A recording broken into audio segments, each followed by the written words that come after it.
As heir to the throne, I was only 4 feet 11 inches tall. Even the servants mocked me as a dwarf. My father had died when I was young. My mother and her lover Duke John controlled my every move. They hoped to use me as a puppet once I became queen. I pretended to obey them, but all along I was waiting for my chance. That day, the messenger finally brought news of the king's death. I officially became the next queen. At my coronation, I was so nervous my voice came out barely above a whisper. A minister seized the chance to humiliate me. Can't hear you.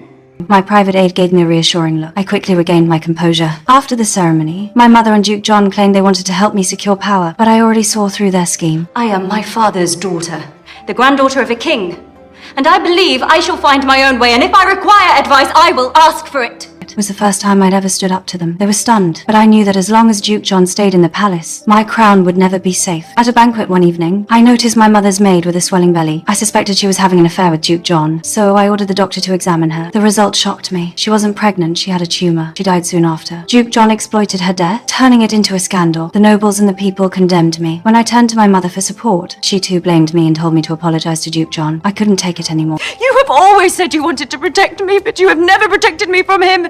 Every time he laughed at me for being short, you laughed with him. After pouring out my anger, I sat in despair in the palace. The military parade was waiting. My aide walked in. You must go out and you must smile. You must smile and wave and never let them know how hard it is to bear. So I chose to face it. Even as shouts of opposition rang out, my gaze stayed firm. In that moment, I was no longer the little girl who could be pushed around. The crown may be heavy, but I will do everything in my power to wear it steadily.